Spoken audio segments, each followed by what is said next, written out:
I was working night shift in a hospital that was old and huge. It was so big that it took up an entire city block. The building was easily 4 stories tall, and it had been around since the 1930s. Because of its age, the hospital had to be partially closed off because it was unsafe. There was one wing of the hospital that had been abandoned years ago due to being unsafe. No patients were ever allowed down there, and it was off limits to everyone after hours. There was only one entrance to this section of the hospital, and it was heavily guarded by security during the day. My job as a nurse was to work in the emergency room, but I would often get pulled from my station to help out wherever needed. One night I was getting some much-needed rest during my break when I heard what sounded like a woman crying. I assumed it was a patient in one of the rooms down the hall, so I went to check on them. When I got to the room, the patient wasn't there. It was then I noticed that the side rails of the bed were up and the call button was ripped out of the wall. As I was calling for housekeeping to come clean the room, I heard crying again. It sounded like it was coming from the abandoned part of the hospital. I told myself there was no way anyone was back there. Patients weren't even allowed in that part of the hospital during the day, and security guarded the entrance. It was impossible. Still, I decided to go check it out. As I walked through the darkened halls, I tried to ignore the uneasy feeling that was starting to creep up on me. The abandoned part of the hospital always gave me the creeps. The peeling paint, the flickering lights, and the echoing footsteps made it feel like the perfect setting for a horror movie. But I couldn't just leave the crying to whatever it was. As I approached the end of the hallway, I saw a light coming from under the door at the end of the hall. I walked towards the light, and as I neared the door, the crying became louder. I reached out to knock, but as I did, the door swung open. I was about to call out and ask who was there when I saw the most terrifying thing. In front of me was an empty bed with restraints tied down at the foot of the bed. The covers were pulled up, and I could see a name written on the chart at the foot of the bed. It read, Jane Doe. I froze, my heart pounding in my chest. The name Jane Doe was the name they used for unidentified patients. And as far as I knew, there were no unidentified patients on my shift. I had seen this bed before, but I hadn't seen it during my shift. And if there was a patient in here, why was their name Jane Doe? I cautiously approached the bed, trying to make sense of what I was seeing. The restraints were made of leather and were tied tightly to the bed frame. They looked old and were definitely not part of the hospital's standard restraint protocol. I knew I should call security, but something kept me rooted to the spot. I felt a sudden urge to untie the restraints, an urge that I couldn't explain. As I reached out to untie the leather straps, I heard a voice. "What are you doing?"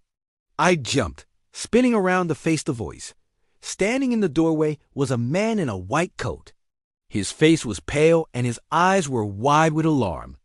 "What are you doing here?" he asked, his voice shaking. I stared back at him, my mind racing. Who was this man? Why was he here? And what was he doing in this abandoned part of the hospital? Before I could respond, the man rushed over to the bed and started talking to it. "It's okay," he said softly. "It's okay. I'm here now." He turned back to me, his face filled with urgency. "You need to leave now," he said. "Please, you have to go." I hesitated, torn between my desire to stay and my fear of whatever was going on here. The man grabbed my arm, his grip tight. "Please," he said again. "Just go." I let him lead me to the door, my eyes never leaving the bed. As we reached the door, I could feel his eyes boring into mine. "Don't tell anyone about this," he whispered. "Please, you have to promise." I nodded, my throat too dry to speak. He pushed the door open and stepped out, gesturing for me to follow him. I did as I was told, my mind still on the bed and the man who was tending to it.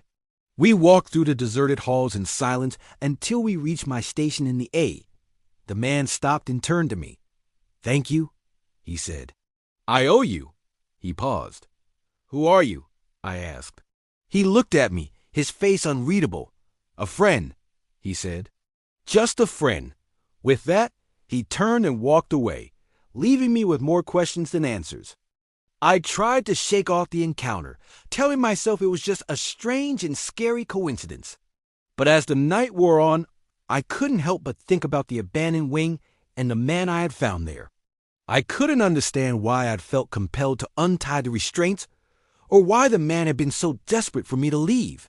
The encounter had shaken me to my core, and I couldn't stop thinking about it.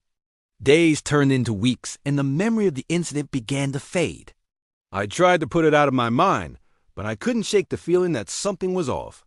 Then one day, while I was charting in the E, I noticed something that made my heart skip a beat. It was a chart with a name written on it. The name was familiar, but I couldn't place it, so I read it again. Jane Doe. Suddenly, memories of the abandoned wing flooded back. I remembered the crying, the restraints, and the man with the white coat. But there was something else, something I hadn't noticed before. On the chart, next to Jane Doe's name was my signature. I stared at my signature in disbelief. When had I signed this chart? I knew I hadn't done it recently, but there it was, my signature, as if I had signed it just yesterday. I felt a chill run down my spine. What did it mean? Had I really been there all along? Was this Jane Doe the same patient from the abandoned wing? I couldn't shake the feeling that something was wrong, that there was something I didn't remember. Determined to find out the truth, I went to the head nurse and asked her if she knew anything about the Jane Doe chart. She looked at me, her brow furrowed in confusion. "What chart?" she asked. "There's no Jane Doe chart. And besides, all those charts are kept in the main office. Why would there be one here?" Her answer didn't make sense. I knew there had been a chart. I had seen it with my own eyes. But when I went to the main office to look for it, it was nowhere to be found. The head nurse checked the records and confirmed that there was no Jane Doe patient on record.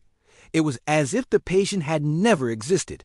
I was starting to feel like I was losing my mind. The more I thought about it, the more I realized that I didn't remember anything that night. I didn't remember signing the chart or interacting with the patient, or even entering the abandoned wing. It was like a huge chunk of my memory was missing. I tried to piece together what had happened, but it was no use. All I was left with was a sense of dread and a feeling that something was very wrong. I went home that night feeling defeated. I couldn't understand what was happening to me. I felt like I was living a nightmare. Days turned into weeks, but the memory of the missing time wouldn't leave me alone. I couldn't focus on my work, and I was constantly on edge. Then one day, as I was going through some old files, I found a patient chart that made my blood run cold.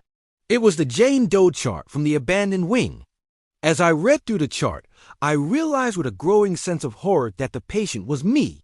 The treatments, the medications, the symptoms, it was all a jumbled mess that made no sense. But there was one thing that stood out. At the bottom of the chart, next to my name, was the date of the incident in the abandoned wing. As I stared at the date, my mind raced. This meant that I had been in the abandoned wing and no one had remembered. But if I had been there, why did no one remember? Was it possible that I had been in an accident and no one had told me? Or was there something more sinister at play? To this day, I still don't know what happened to me. I have never been able to get the full story, and I may never know the truth. But one thing I do know is that I will never forget the terror and confusion I felt when I realized that I had been in the abandoned wing and no one remembered. It is a mystery that has haunted me for years, and it continues to keep me up at night.